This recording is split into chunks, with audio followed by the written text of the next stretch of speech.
of In terms of what? where he goes moving forward, his legacy, right? But don't you think it's more likely that he'd be like LeBron James? He'd only ever leave after getting Edmonton a championship? Doesn't that feel more likely than I got to go somewhere else to get it? Anyway, maybe Yeah.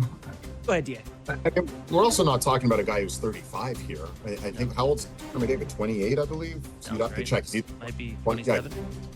Yeah, he's 27 or 20. I mean, he's got another 10, 12 kicks. He is 28, yeah. He's 28. I mean, Corey Perry is lighting it up as a 40-year-old. Connor McDavid still has a good decade to go. So I don't think we can be, it almost sounds like a eulogy. What's his legacy? Totally. I mean, he's still working on that. As far as his future here in Edmonton, I mean, all signs point to him coming back to Edmonton. I don't even think there's a question at this point. His wife just opened up a store, a boutique, a cocktail, lounge. His buddy Leon Draisaitl just signed for 8 years. I don't get any impression. His former agent is now the president. I don't have any reason to believe going to be anywhere except Edmonton moving forward. And I certainly think his legacy is far from being written, and the final chapter is far from being written. It would be considered a considerable bump along the road, because we all know how hard it is to get to the Stanley Cup final and to go back to back and to not be able to get that elusive cup. Certainly there'll be some like, oh man, when is it going to happen? How is it going to happen? Is it going to happen? You're watching and listening to David Amber, studio host, Hockey Night in Canada, NHL on Sportsnet. So outside of 97 and 29, who has to have a big night here? I mean, Ryan Nugent-Hopkins, Connor Brown, Corey Perry, they need some complementary scoring. One thing that, to get back to the Florida team, I know how great Marchand and Bennett have been, but again, they got Verhaeghe and Reinhart and Barkov and Lundell, and I can keep going, and all the way to their fourth line. They have, I think, 9 players with at least 15 points, which I do think is the most since one of your dad's teams, Justin. It's just, they're deep, they're good, they're thorough. No team I've seen in all my years covering hockey plays with their identity or is more comfortable in their specific identity than the Florida Panthers. So that means that everyone's got to be going for the Oilers. You can't just sit back and say, well, let's hope 97 and 29 pull us out of this.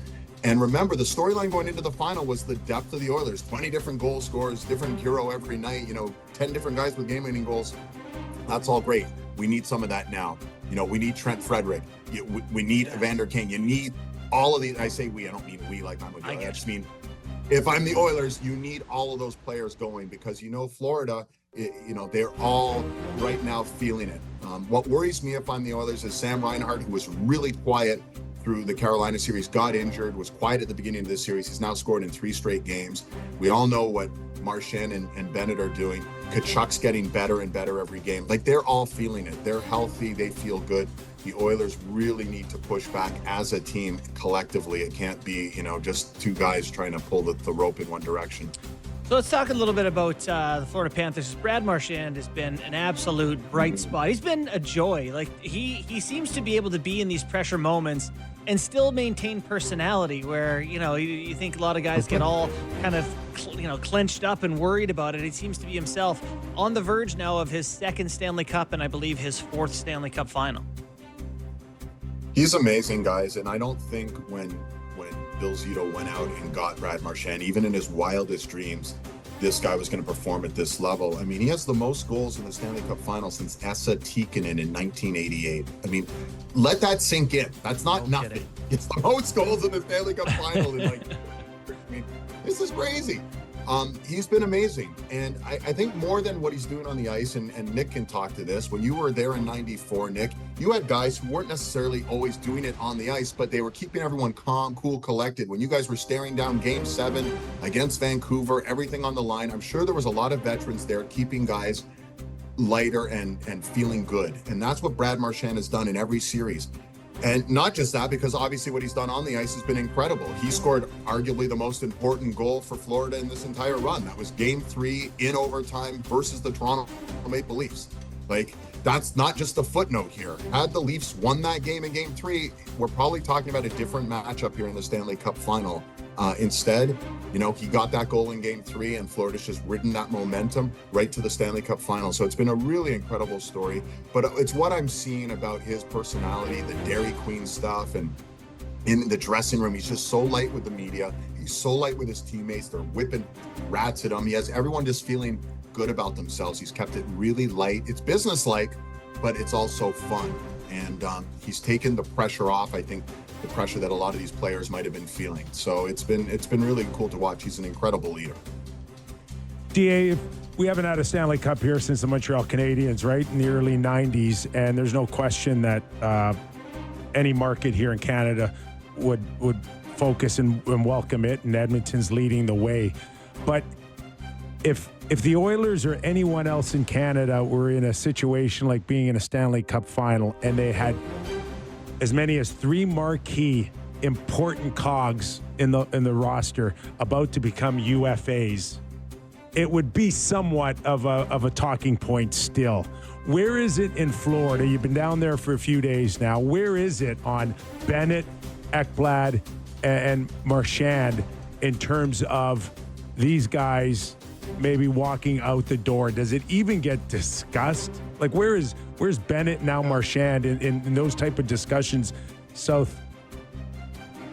Listen, it gets brought up, Nick, but they shoot it down really quickly, and they do it in a way that it's respectful, and they do it in a way that diffuses things. And to the credit of the media here, we recognize they're chasing a Stanley Cup, and that's first and foremost. We're not going to get some great sound, but we're not going to get Sam Bennett going, oh, I can't wait to sign in blank. I mean, he's clearly focused on winning a Stanley Cup. He's clearly focused on being a Florida Panther right now. So they're all keeping it very much in the moment, which they have to do. The questions come out there. You know, it'd be really interesting, obviously, if it were in Toronto, what the narrative around Mitch Marner would be like if they were in the Cup final, or if it was in another market with a guy who's going to become a UFA. It's not a huge UFA group this year, but to be honest with you, Nick, it just hasn't been a big talking point. You know, everyone's aware of it, and there's lots of speculation, and you go online and you see all, you know, Bennett's going to go here and Marchand's going here, and people were coveting Ekblad here and all the rest. But they're keeping that to a minimum. And, you know, quite frankly, you know, you listen to a lot of people who seem to have the ear of these guys. The argument to stay is a pretty compelling argument, right? A winning group, a winning situation, a brand new practice facility. What's that? So what else could you want? Yeah, what else could you want? So I don't know if they can afford to keep all this. Hotter weather. In Florida? Yeah, I mean, move to the honestly, sun? guys, winning cures all. It's funny though, because of big talk, and I'm sure it's been a big talk on your program about, you know, the tax benefits and all that. And I've talked to, you know, there's a number of guys down here. That's been a big discussion. And they're, you know, I talked to Kevin Weeks, and Kevin Weeks like, look, I played in Florida. People weren't clamoring to come play for Florida when we weren't a winning team. That really is. Can I fight back on this, DA? Sure. No one had a flat cap like this. It's the flat salary cap when the pie was tougher to divide and it got harder to get your piece, where it became a way for guys to get more money. It's only been since the start of COVID where it's like, oh my God, how do I find an extra $100,000? Right? Isn't that why it's different now? I think that plays a huge role in it. And Yeah. The fact that the cap's supposed to go up exponentially in the next 4 or 5 years could change that narrative. But if Florida and Nashville and Dallas, et cetera, were all losing situations, I'm not sure players would be running to go play in those markets. You know, wasn't that